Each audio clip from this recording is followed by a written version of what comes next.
안녕하세요. 저는 한국근육장애인협회에서 권리중심 공공일자리로 일하고 있는 지적장애인 이은선입니다. 권리중심 공공일자리에 대해서 모르시는 분들이 많으실 텐데요. 여기 권리중심 공공일자리 사업을 알리고 이것도 노동이다라고 외치며 끝까지 견디고 있는 분들을 모셨습니다. 어떤 분들인지 한번 만나볼까요?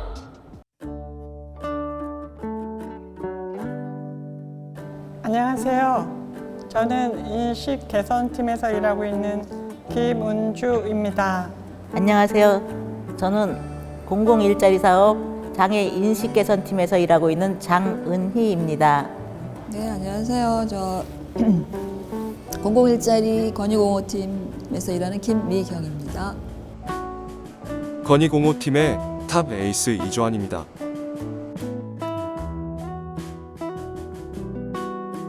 저는 줌 수업으로 하모니카 수업을 받기도 하고 하모니카 연습을 하기도 하면서 전 또 장애를 가진 엄마로서 아내로서 제가 일상에서 겪는 다양한 일들을 계속 카페에 글을 쓰는 일을 하고 있어요.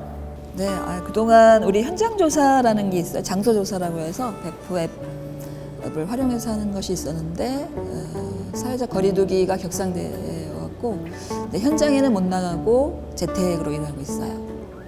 원래 베리어 프리 지도에 자료 수집차 나가서 장소 조사를 했지만 요즘은 코로나 4단계로 인해 사무실 출근을 진행하고 있습니다.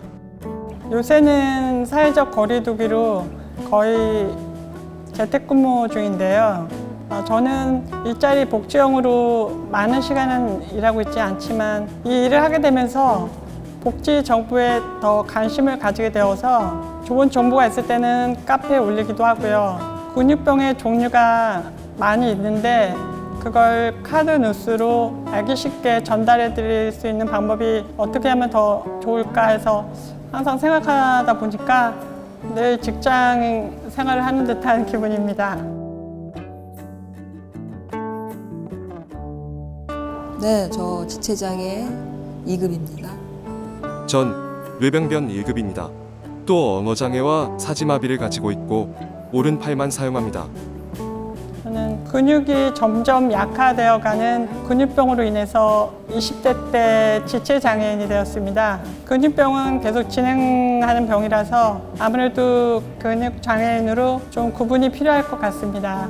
저는 지체장애인입니다. 그래서 전동 휠체어를 사용하고 있어요.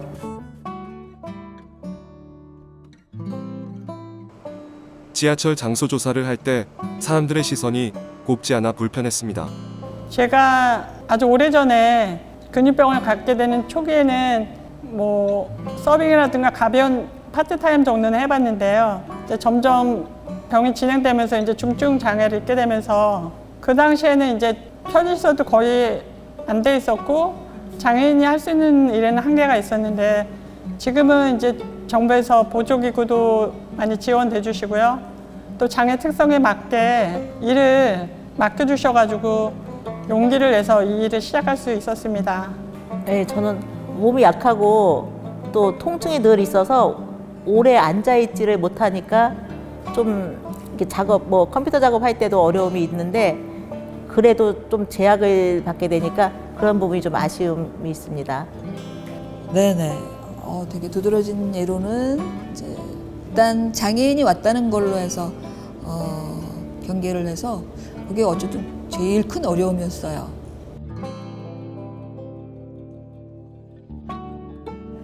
제가 처음 배워서 그 일을 어떤 결과물을 냈을 때 굉장히 성취감도 들면서 기뻤고요. 한 가지 더 꼽자면 많은 직장인분들이 공감하실 것 같은데 통장에 월급이 들어왔을 때 그때 참 실감이 나더라고요. 뭔가 일하는 것도 기쁜데 일한 대가를 받을 수 있다는 게 뿌듯했고 또 뭔가 다른 사람에게 커피 한 잔을 사줄 수 있는 여유도 생기면서 그때 참 만족스럽습니다. 제가 카페에 글을 쓴다고 했는데 제가 글을 썼을 때 글을 읽으신 분들이 계속 집안에만 계셨던 분인데 제 글을 읽고 용기를 내서 자기도 여행이든 일상이든 한번 도전을 해보겠다고 그런 개인 연락을 받았어요. 그럴 때 제가 제 작은 글이 다른 사람에게 조금이라도 도움이 되고 도전이 된다면 정말 좋구나, 이런 보람이 있다는 생각이 들었습니다.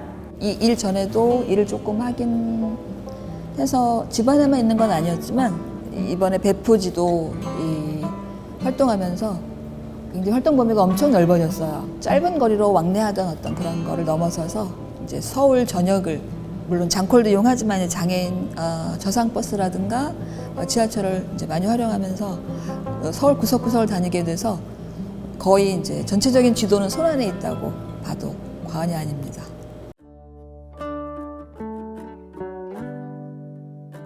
다른 점은 저희 같은 장애인들에게도 균등하게 일할 수 있는 기회가 똑같이 주어졌다는 것이 저는 가장 큰 다른 점이라고 생각을 합니다. 네, 제일 큰 거는 물론 사무실에 가서도 일을 하지만 같은 팀원들이 다 장애가 있는 분들이다 보니까 언제 어느 때라도 이렇게 만나고자 할 때 일 때문에 만나든 무엇 때문에 만나든 그런 만남에 대한 좀 머뭇거림이라든가 이런 게 전혀 없는 게 되게 큰 차이 같아요. 일반 다른 일 업무랑 많이 다른 점이 그거라고 볼 수 있어요. 다른 것보다 1년이 안 되는 계약 기간 때문에 아쉬움이 많습니다. 경제적인 안정을 이루기엔 어렵기 때문입니다. 아직 많은 시간 일하진 않았지만 이 일에 대해서 이제 소속감이 들어서 참 감사하게 일하고 있는데요. 여기 선생님들과 같이 일하면서 대면할 기회는 별로 없지만 같이 일하면서 감사하게 팀을 이루어서 이렇게 해서 감사하고 있는데, 이제 이게 기간이 정해져 있다 보니까 언젠가 이 일이 이제 또 중단되고 끝날 수 있다는 좀 불안감이 드는 것 같습니다.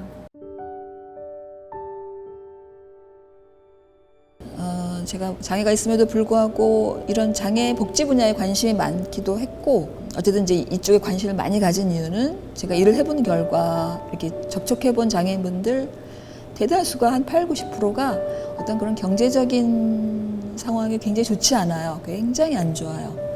그래서 이렇구나. 제가 일을 하면서 알게 된 부분이기도 해서 이런 일자리가 진짜 네, 장애인분들을 위해서, 그런 분들을 위해서 경제적인 독립까지는 아니어도 누구한테 좀 누추한 모습은 좀 면할 수 있는 이런 일자리가 더 많이 생겨서 그런 분들이 좀 웃으면서 살 수 있으면 좋겠어요.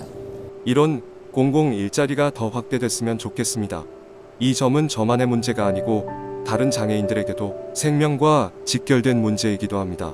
제가 사회의 한 일원으로서 이렇게 일을 할 수 있게 돼서 정말 감사하게 생각하고요. 이 일이 오래 지속될 수 있다면 더 감사할 것 같습니다. 이런 일자리가 더 많이 다양하게 생겨서 아직 이렇게 일할 기회를 갖지 못했던 분들에게도 이렇게 일하면서 얻게 되는 행복감들을 함께 누리게 되셨으면 바랍니다. 일하는 것이 이렇게 기쁘고 즐겁고 또 자랑스러운데, 이 일이 계약직으로 이렇게 끝나는 것이 아니라 내년에도 후년에도 이렇게 함께 같이 계속 일을 하고 싶습니다.